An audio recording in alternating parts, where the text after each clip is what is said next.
I'm Sophia, 24 years old, and I never thought my birthday would end with me standing in the rain with nowhere to go. My parents had just kicked me out after I discovered I was adopted, a secret they'd kept for my entire life. What they didn't realise was that while they controlled my bank accounts, I still had access to their credit cards. The people who raised me through emotional manipulation had no idea I'd use their own financial weapons against them. Before I dive into how my birthday became the worst and then best day of my life, let me know where you're watching from and hit that subscribe button if you've ever had to stand up to toxic family members. Growing up in Wellesley, one of Boston's most affluent suburbs, my life looked perfect from the outside. Our sprawling colonial home with its manicured lawn and luxury cars in the driveway painted the picture of the American dream. But inside those walls, warmth was as scarce as genuine affection. My mother, Rebecca Morgan, built her career as a financial advisor to the wealthy elite. She managed millions for her clients while micromanaging every aspect of my life. Her tailored suits and perfect blonde bob complemented her ice-cold personality. She approached parenting like one of her investment strategies. I was an asset expected to appreciate in value and bring returns. My father, Daniel Morgan, spent most of his time at his corporate law firm. When he was home, he was either working, in his study, or critiquing my achievements. His specialty was negotiating mergers and acquisitions, skills he used at home to broker compromises that somehow always ended with me giving in to their demands. Our family dinners were performance reviews. "Sophia, your math grade dropped 2 points this semester," my mother would begin, barely looking up from her plate. "That's not going to get you into an Ivy League school." "Your mother's right," my father would chime in. "Do you know how hard we've worked to give you these opportunities?" That was their favourite phrase. Do you know how hard we've worked? It was the tax I paid for existing, the constant reminder that my life was an obligation I could never fully repay. While they pushed me toward business or law, I found sanctuary in art and photography. I'd sneak out to the local gallery openings, or spend hours in the school darkroom. These passions were classified as hobbies in the Morgan household, acceptable diversions as long as they didn't interfere with my real education. My parents established financial control mechanisms early. At 16, I got my first checking account, jointly held with my mother, of course. Every transaction appeared on her phone. At 18, when most kids were celebrating financial independence, my parents insisted on maintaining the joint accounts for tax purposes. "We're doing this to teach you financial responsibility," my mother explained, while setting up alerts for any purchase over $50. The irony of teaching independence through surveillance was lost on her.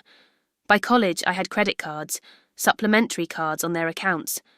They paid the bills, which seemed generous until you realised it was just another form of control. They knew every coffee shop I visited, every textbook I purchased, every Uber I took. They had all my passwords in case of emergency. My student portal, email, social media, nothing was private. This wasn't paranoia. It was good parenting. According to them. My 23rd birthday last year perfectly captured our family dynamic. They rented a private room at an exclusive restaurant, invited their friends, not mine, and my mother spent the evening networking while my father took business calls between courses. My gift was a designer watch I never would have chosen for, myself with my mother explaining, "You need to look successful to become successful, Sophia." That night I met Maya, a college friend, for drinks afterward. She watched me unwrap the watch and saw right through my practiced smile. "You know, and that's not normal, right?" she said quietly. "What isn't? The way they treat you, the control, the way you can't even choose your own birthday celebration." I laughed it off, but her words lingered. Maya was the first person who named what I'd been feeling, that beneath the privilege and money was something toxic, something that made me feel small despite the big house and expensive education. "They just want what's best for me." I recited the line I'd been telling myself for years. Maya shook her head. "No, Sophia, they want what's best. For them. There's a difference." As I approached my 24th birthday, those words echoed louder. The golden handcuffs were starting to chafe, but the fear of life without their support kept me obedient. I had no savings of my own, no credit history beyond their supplementary cards. I was educated but not independent, exactly how they wanted. Me. Little did I know, everything was about to change because of a single manila envelope tucked away in my father's filing cabinet. It started innocently enough.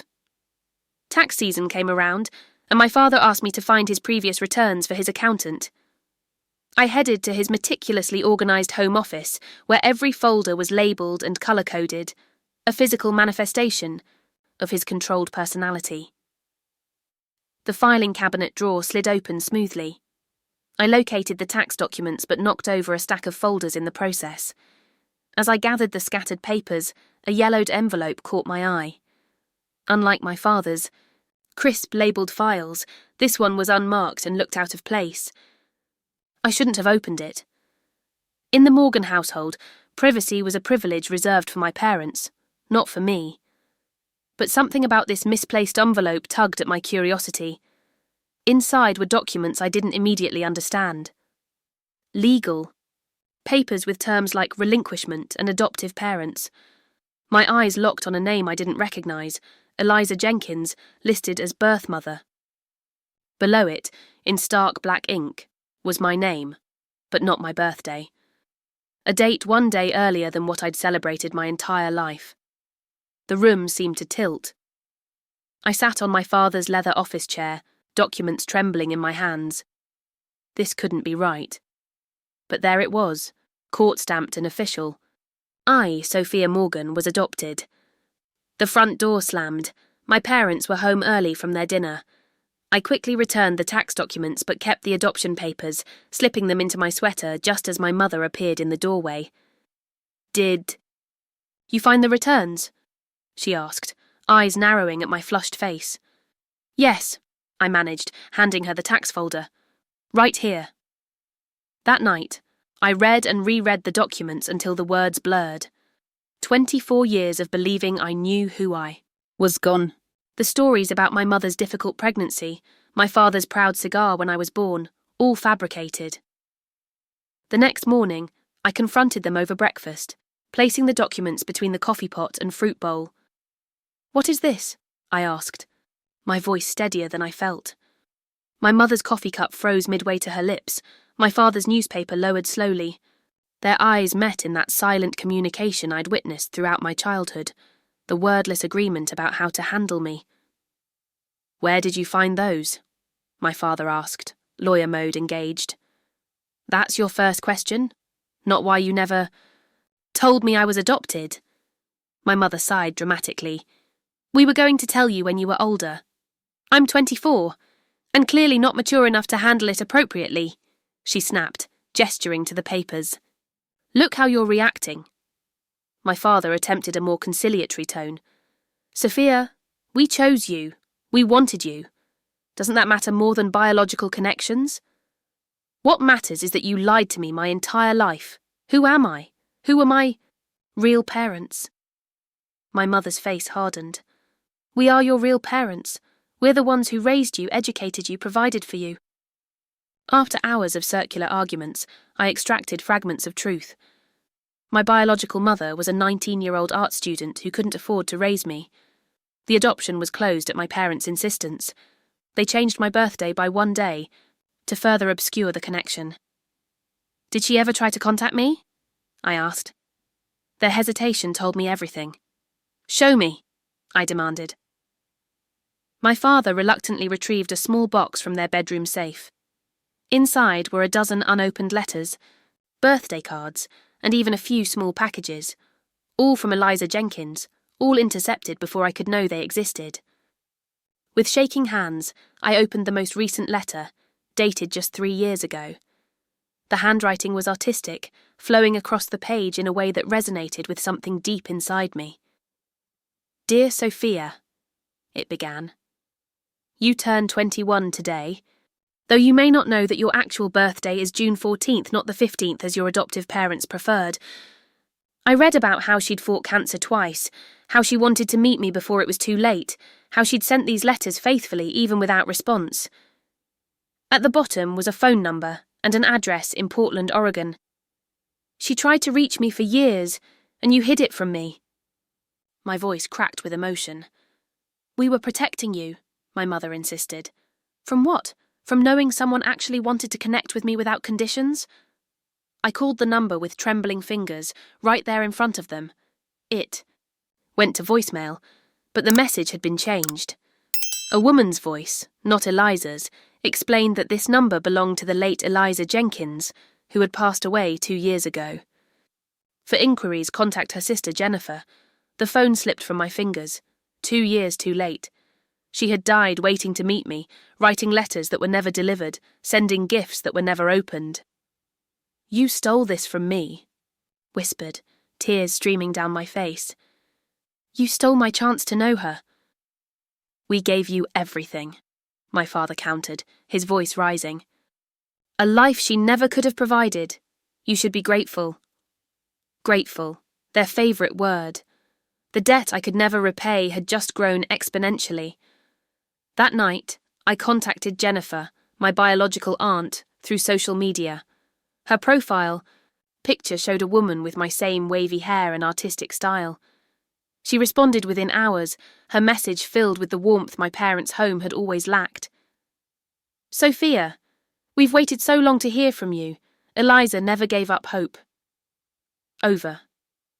The next few weeks, Jennifer sent photos of Eliza, my biological mother.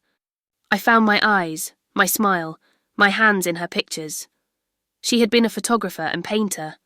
The artistic passion my parents had dismissed as impractical had literally been in my blood.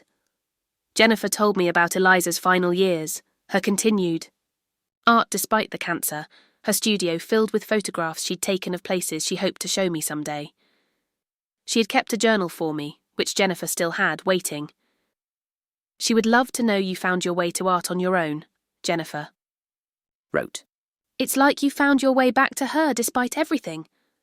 I began researching my biological family's history secretly. Jennifer lived in Seattle now, not too far from Portland, where Eliza had spent her final years. We made plans to meet the week after my birthday. I would finally see my mother's art studio, read her journal, perhaps find pieces of myself I never knew were missing. But as with everything in my life, my parents found a way to control even this. My 24th birthday dawned with unusual anticipation. For once, I wasn't dreading the formal dinner and uncomfortable social performance. This birthday had a secret promise. In 1 week, I would be on a flight to Seattle to meet Jennifer and discover the other half of my identity. I'd been careful with my plans, using a friend's laptop for the flight booking and keeping my conversations with Jennifer off my regular devices. But in my excitement, I'd made a critical mistake. I'd printed Jennifer's directions to Eliza's old studio and forgotten them in my desk drawer. My mother had always respected my privacy the way dictators respect democracy, in name only. I came home from a morning coffee run to find her in my room, the paper in her hand, her face a mask of cold fury. "What is this?" she asked, waving. Jennifer's email. My stomach dropped. "That's private." "Nothing is private when you live under our roof. When were you planning to tell us about this little trip?" "After my birthday," I admitted. "I didn't want to ruin the celebration." She laughed, a brittle sound. How considerate. That evening's birthday dinner was already planned at Le Ciel, the most expensive restaurant in the city. My parents had invited their usual crowd, business associates, country club friends, and a few distant relatives. No one my age, no one I actually wanted to spend time with. I dressed carefully in the outfit they'd pre-selected, a conservative blue dress that cost more than my first camera. My father knocked on my door as I was applying makeup. "Your mother told me about your plans," he said, leaning against the doorframe. "We need to discuss this before dinner." "There's nothing to discuss. I'm going to meet my aunt." "Biological aunt," he corrected sharply. "And yes, there is plenty to discuss. Financial implications, for one." I stared at him, confused. "What financial implications?" "Your trust fund, your living arrangements, your future." His tone was that of a lawyer outlining terms. "Choices have consequences, Sophia."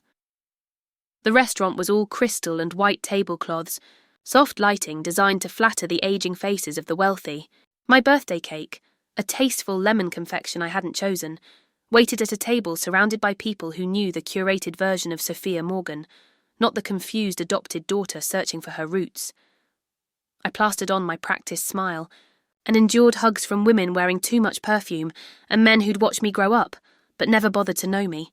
My parents worked the room like politicians, my birthday merely a convenient occasion for networking. After the obligatory toast from my father, to Sophia who continues to make us proud, my mother clinked her glass again. The room quieted. Before we cut the cake, Daniel and I have an announcement. My heart raced. This wasn't part of the usual birthday script. We've recently discovered that Sophia has been making some concerning choices, she began, her social smile never wavering. As you all know, we've always supported her, but we've reached a crossroads. The guests shifted uncomfortably. This public airing of family business wasn't typical in our social circle, where appearances were paramount. Sophia has decided to contact her biological family behind our backs, my mother continued, her voice carrying perfectly in the hushed room. People we know nothing about, who could have any number of motives for suddenly wanting contact after all these years. Whispers rippled through the gathering. My face burned with humiliation. "Mother, please," I said quietly. "This isn't the place." My father stepped forward. "Actually, this is exactly the place, in front of the people who care about you." This people didn't care about me. They cared about their connection to the Morgan family and its social capital. "We've made a decision," my mother continued. "Sophia has a choice to make tonight. She can either commit to this family, the one that has provided for her for 24 years, or she can pursue this reckless search for people who gave her away." "That's not fair," I protested, my voice rising despite my efforts to stay calm. "She didn't give me away, you took me." Gasps from the audience. This was better entertainment than they'd expected with their overpriced salmon. My father's face darkened. "We gave you everything. Everything. And this is the thanks we get? This ungrateful attitude?" My mother placed a restraining hand on his arm, always conscious of appearances. "What your father means is that we've invested everything in you, Sophia. Do you know how much your education cost? Your living expenses? The connections we've provided?"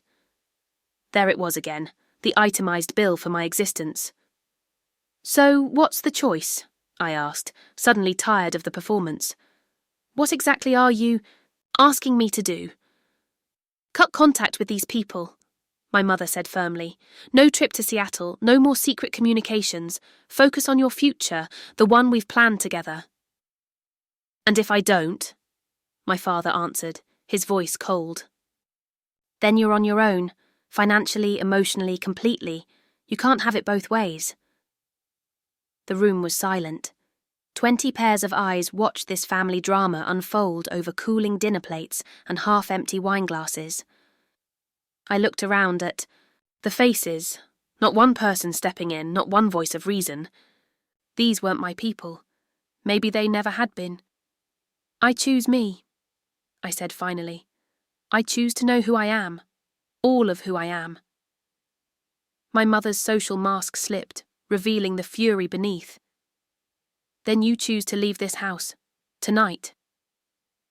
"It's my birthday," I said incredulously. "And it's our house," my father replied. "If you're adult enough to make this decision, you're adult enough to face the consequences." What followed was a blur of embarrassment and shock. Guests awkwardly gathering their things, muttering excuses, the restaurant staff unsure whether to bring the cake out. My parents signing the bill as though nothing extraordinary had happened, as though they hadn't just disowned their daughter in public. In the parking lot, my father delivered the final blow.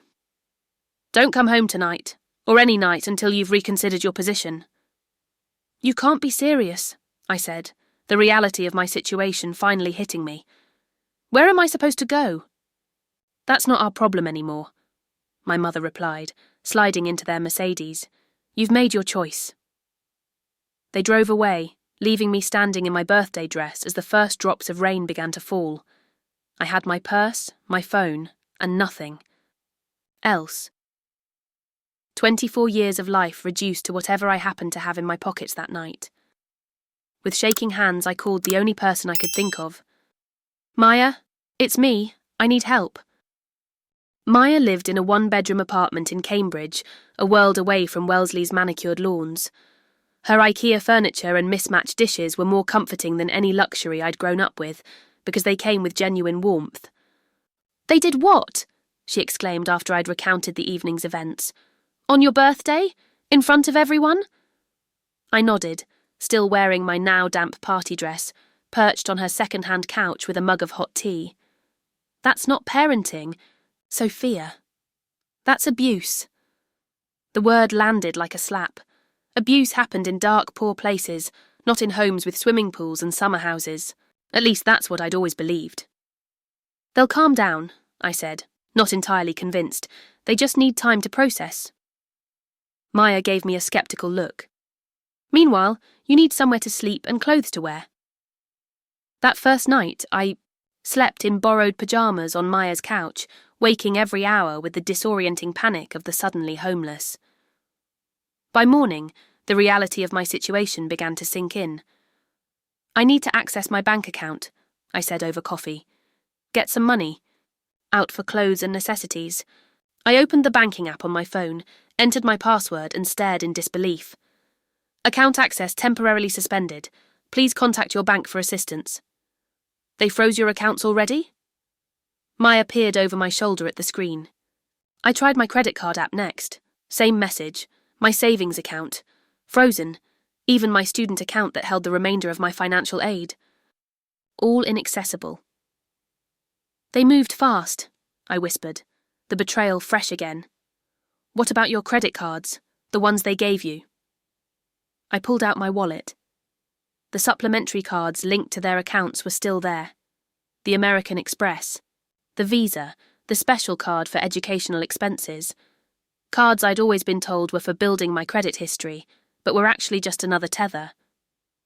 "These might still work," I said. "At least until they realise I have them."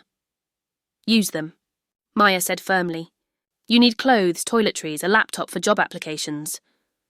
That feels like stealing.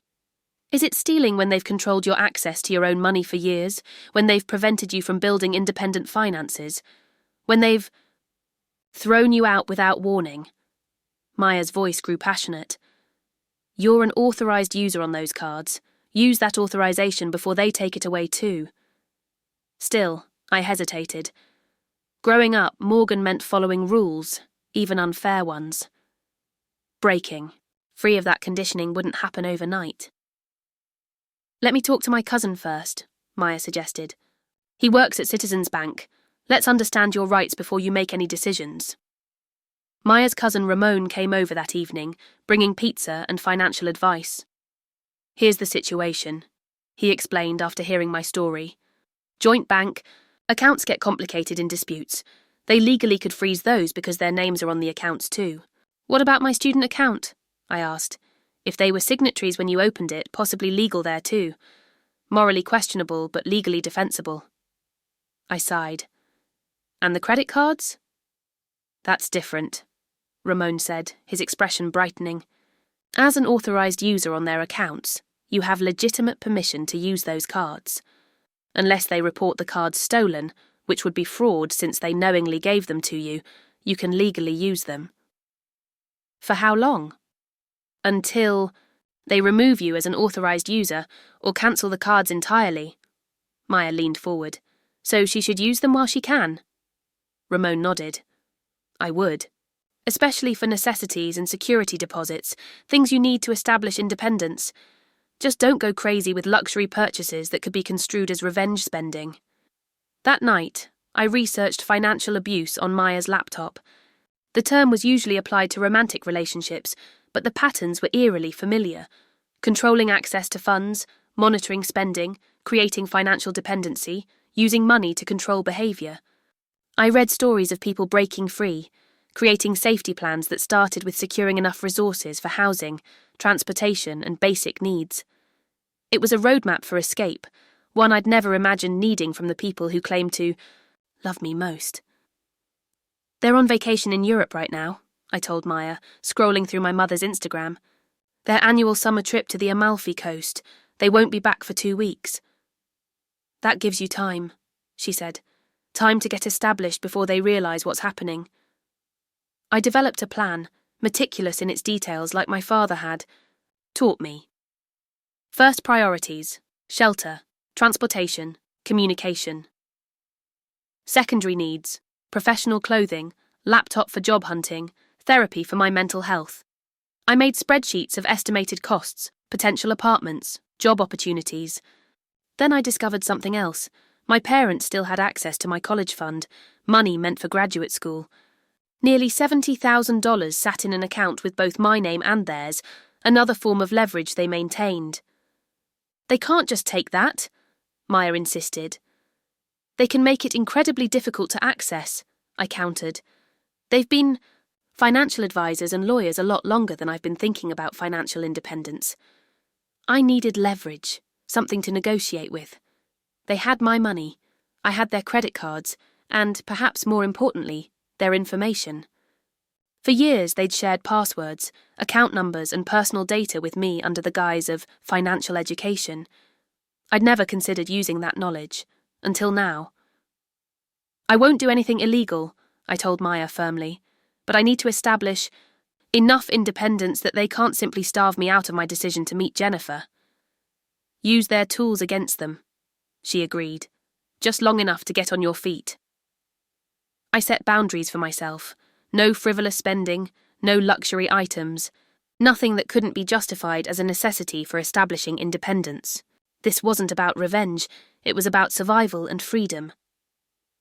As I made my plans, a notification popped up on my phone, a charge alert from the joint credit card app they'd never bothered to remove me from. They'd just spent €4,000 on dinner and wine in Positano. My entire month's budget for starting over was less than their single meal. The last of my hesitation evaporated. It was time to use the financial education they'd so carefully provided. I started small. A modest hotel room for 3 nights while I apartment hunted, basic clothing from Target to replace what I'd left behind, a used laptop from a computer exchange shop. Each purchase felt like both a betrayal and an act of liberation. The American Express card worked perfectly, so did the Visa. No declined transactions, no security alerts. My parents were too busy enjoying coastal Italy to notice the small charges appearing in Boston. By day 3, I'd found a small studio apartment in Somerville, not the luxury I'd grown up with, but clean, safe, and most importantly, mine. The rental application required proof of income, which I didn't have, but the landlord accepted a larger security deposit instead. 3 months' rent up front, paid with my father's Visa. Next came furniture, just the basics. A bed, a desk, a chair, a dresser. All second-hand except for the mattress. I bought groceries, bathroom essentials, kitchen supplies. Each purchase was carefully documented in my spreadsheet, a record of my necessary expenses. A used Toyota Corolla with 80,000 miles on it, reliable transportation that wouldn't break down, but also wouldn't trigger fraud alerts like a luxury vehicle might. The dealership was happy to accept the credit card for the down payment, with financing for the remainder. I bought a new phone and plan, ensuring my parents couldn't track me through our family account. I made appointments with a therapist, using the educational expense card that was supposed to be for textbooks and university fees. For 10 days, I built my independent life piece by piece, all on their credit. Not extravagant, not vengeful, just the essentials needed to stand on my own. I calculated the total, just under $20,000. A significant sum, but a fraction of what they'd spent controlling me over the years. Then came the first call. Sophia.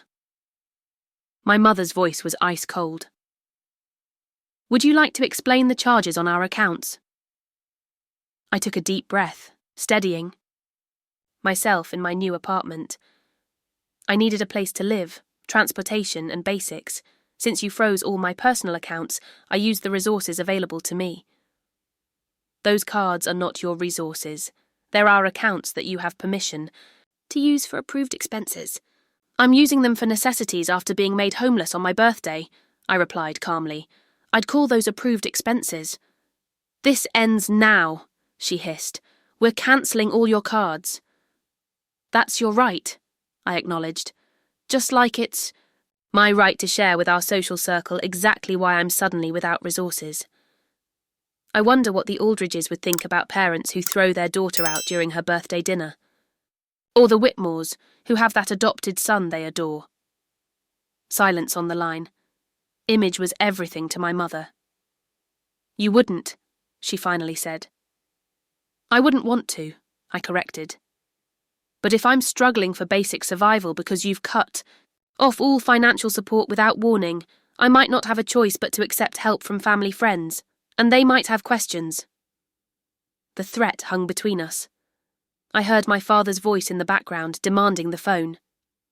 Listen, to me very carefully, he said after taking over the call. What you're doing is blackmail. What I'm doing is surviving your abandonment, I countered. I'm not asking for anything outrageous, just the necessities to establish myself since you made me homeless overnight. Return the car, cancel the apartment lease, come home and we'll discuss this rationally. I'm not coming home. I'm going to meet Jennifer next week, as planned. His voice turned dangerous. Use our cards for one more purchase, and I'll report them stolen. The cards you authorised me to use for years, with transaction histories showing consistent use by me with your knowledge and approval. That would be filing a false police report, Dad. Not a good look for a corporate attorney. Another silence. I pressed my advantage. All I want is what's mine. Transfer my college fund to an account in my name only, and I'll return all the cards. Immediately. That money is for graduate school, not for you to waste finding your roots or whatever this phase is. It's my money, designated for my education. We'll discuss this when we return from Italy. Not before. The call ended. I stared at the phone, heart racing. They hadn't cancelled the cards yet, which meant I still had leverage, still had time. The next day, I met Jennifer for coffee during her layover at Boston Logan on her way to a conference. She was my height, with my wavy hair and artist's hands. She hugged me like she'd known me forever. You look so much like her, she said, eyes glistening. Eliza would be so proud of you for finding your way to us. She showed me more photos, told me stories of Eliza's art career, her kindness, her struggle with cancer, and her undying hope of meeting me someday. Jennifer had brought a small package, a leather-bound journal Eliza had kept for me, full of thoughts, advice, and love from the mother I never knew. She never blamed your adoptive parents, Jennifer said. She just wanted you to know you were loved, that you weren't abandoned. That night, I held the journal and made a decision. My parents had kept Eliza from me for 24 years. I wouldn't let them control this narrative any longer. The next morning, I received alerts that my parents were attempting to refinance their vacation home in Cape Cod. They'd been talking about renovations for months, planning to add a boat dock and expanded deck. I knew what I had to do. I had their social security numbers, dates of birth, addresses, all the information needed to place a credit freeze on their accounts. It wasn't illegal. People freeze their own credit all the time for protection. I just happened to have their information because they'd insisted I learn every aspect of their financial lives. 3 phone calls and an online form later, their credit was frozen solid. They wouldn't be able to complete any new financing until the freezes were lifted, something that would require verification they couldn't easily provide from Italy. Then I waited. The call came at 3 a.m. Boston time, 9 a.m. Italian time. What did you do? My father's voice was barely controlled fury. I don't know what you mean, I replied, though I knew exactly what had happened. Their refinance application had been denied due to the credit freezes. Our credit is frozen. The bank says we did it ourselves, which is absurd. Maybe it's a security measure because you're in Europe, I suggested innocently. Don't play games. Sophia, we know this was you. How could it be me? I don't have authority to freeze your credit. But you have our information we trusted you with. Just like I trusted you with my adoption story, with letters from my biological mother, with my own bank accounts that you froze. Heavy breathing on the line. Then my mother's voice, less controlled than I'd ever heard it. Do you have any idea what you've done? We have the contractor starting work next week. The loan papers were ready to sign. Now everything is delayed. That sounds stressful, I acknowledged. Financial uncertainty is difficult to navigate, isn't it? Fix this, my father demanded. Now. I can't do that without your authorization, I replied, using his formal tone. But I'd be happy to discuss terms that would benefit both parties. Terms? He sounded incredulous. You're negotiating with us now? I prefer to think of it as working toward a mutually acceptable resolution. My mother took the phone again. What do you want, Sophia? What's mine? The college fund transferred to an account in my name only. No conditions, no monitoring, no control. And then what? You'll unfreeze our credit. I'll provide all the information and assistance needed to resolve the credit situation promptly. There was muffled conversation I couldn't make out. Then my father came back on the line. We'll transfer half now, half when you return the cards and resolve the credit issue. That's not how leverage works, Dad. You taught me that. Full transfer. First, then resolution. More heated discussion in the background. Fine, he finally said. The transfer will be initiated today. But if our credit isn't unfrozen immediately afterward... It will be, I promised. I have no interest in prolonging this situation. True to their word, they initiated the transfer that day. I watched the money move into my new account, solely in my name, the first truly independent financial resource I'd ever possessed. As promised, I provided them with the information to unfreeze their credit. But bureaucracy moves slowly, especially with international verification requirements. Their vacation home refinancing was delayed by weeks. My mother missed an important client meeting because she couldn't get back to the States in time, losing a client worth millions to her practice. My father's embarrassment at the country club when his card was declined for their annual membership renewal was apparently significant enough that my mother mentioned it specifically in her angry voicemail. Their carefully controlled financial life had experienced its first significant disruption, and I was free. The consequences of my actions rippled outward in ways I hadn't fully anticipated. What I'd intended as a temporary leveraging strategy to secure my independence turned into a cascading financial disruption for my parents. The credit freeze, while eventually removed, triggered fraud alerts across their accounts. Suddenly, their spending patterns were being questioned by algorithms designed to protect against identity theft. Purchases in Italy followed by attempted large transactions. In Boston created red flags in their financial profiles. Their mortgage refinancing didn't just face delays, it fell through entirely. The lender, seeing the recent credit freeze and unusual activity, reassessed their application and increased the interest rate significantly. My father, too proud to accept the higher rate, withdrew their application, promising to find another lender. But other lenders saw the same issues. Their perfect credit history now had a blemish, a temporary freeze during international travel, followed by multiple credit inquiries as they shopped for new financing options. Each inquiry dinged their credit score a few points, and the cumulative effect was substantial. I learned all this not from them directly, but from their frantic calls to financial institutions that they made from my apartment after returning early from Italy. I'd returned their credit cards as promised, cutting them up in front of them.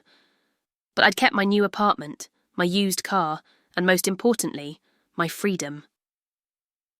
This is your fault, my mother said, pacing my small studio after another unsuccessful call with their bank. Do you have any idea what you've done to our financial standing? I secured my independence, I replied calmly. The rest was collateral damage I didn't anticipate. My father sat at my second-hand kitchen table, looking oddly diminished in the modest surroundings. Your mother had to reschedule her meeting with the Davidsons. They took their portfolio to Henderson instead. That account was worth 7 figures. I'm sorry about that, I said, and I mostly meant it. But I'm not sorry I protected myself. Protected yourself? My mother's voice rose. From what? From parents who gave you every advantage? From people who controlled every aspect of my life, hid my adoption, intercepted letters from my biological mother, and then threw me out on my birthday when I wanted to learn about my origins. They exchanged glances. This blunt assessment of their behaviour still made them uncomfortable. We may have overreacted, my father admitted reluctantly. The birthday dinner, that wasn't our finest moment. It was the closest thing to an apology I'd ever heard from him. My mother wasn't ready for concessions. But this financial sabotage was completely disproportionate. Do you know what happened at the country club? Your father's card was declined in front of the entire membership committee. The Blakely account is now reviewing whether to keep your father's firm on retainer, because rumours are circulating about financial instability. I should have felt guilty. A month ago I would have. But something had shifted in me. You froze my accounts first, I reminded them. You threw me out without warning. You leveraged financial control to dictate my personal choices. I simply used the tools at my disposal to establish independence. By damaging our credit rating. By interfering with business relationships we've spent decades building. My mother was incredulous. By securing what was rightfully mine, I corrected. The college fund you were using as a bargaining chip. My right to know my biological family. My financial autonomy. The conversation circled for hours, moving through anger, recrimination, and finally, exhaustion. They weren't used to not getting their way, to not being able to control the narrative or the outcome. As evening approached, my father finally asked the question that had probably been on his mind since discovering the credit freeze. How did you know how to do it? He asked quietly. You taught me, I replied simply. All those financial education sessions, all those tutorials on credit protection and identity security, I paid attention. A flicker of something, pride, respect, crossed his face before disappearing. We should go, my mother said, gathering her designer purse. This clearly isn't productive. At the door, my father paused. Will you be at the Harriman's charity gala next month? The question surprised me. The annual gala was a cornerstone of our social calendar, a place where appearances mattered above all else. I don't think that would be comfortable for anyone, I replied. Your absence will be noted, my mother said, her voice tight. Questions will be asked. Then perhaps it's time for some honest answers, I suggested. After they left, I sat in my small apartment, surrounded by the modest furnishings I'd purchased with their credit cards. The space was nothing like the luxurious bedroom I'd grown up in, but it was mine in a way nothing in my life had ever been before. Over the next few weeks, reports of my parents' financial difficulties circulated through their social circle. Their vacation home renovations were postponed indefinitely. My mother's financial advisory practice lost 2 more major clients. My father's firm questioned why his personal financial issues were becoming a topic of country club gossip. None of this had been my intention. I'd simply wanted what was mine, my college fund, my history, my independence. But in a world built on appearances and financial leverage, my actions had exposed vulnerabilities in my parents' carefully constructed facade. They'd built their lives on control, of their image, their finances, their daughter. When that control slipped, even temporarily, the repercussions were far greater than I'd anticipated. I didn't celebrate their difficulties, but I didn't regret my actions either. For the first time in 24 years, I was making choices based on my needs, not theirs. I was defining my own path, not following the one they'd mapped out for me. And in that sense, despite the modest apartment and used car, I was richer than I'd ever been under their roof. 3 months after my birthday dinner disaster, I sat in a coffee shop waiting for my parents. This meeting had been their suggestion, neutral territory for what they called a necessary conversation. I'd chosen the location, a bohemian cafe near my apartment, not the upscale establishments they preferred. They arrived precisely on time, looking somewhat out of place among the students and artists. My mother's tailored suit and my father's polished appearance stood in stark contrast to the relaxed atmosphere. You look well, my mother said after an awkward greeting. I am well, I replied, and meant it. The terms of our separation had been negotiated mostly through texts and brief calls. The college fund was now firmly in my control. They'd recovered from the credit freeze, though the refinancing of their vacation home had fallen through completely. My mother had lost several key clients, and my father's standing at his firm had taken a hit when rumours of financial troubles circulated. We've had time to reflect, my father began, stirring his untouched coffee. Our reaction on your birthday was excessive.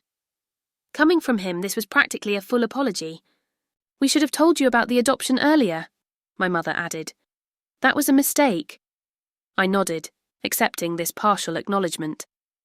And the letters, the packages, hiding my biological mother from me. My mother's lips tightened.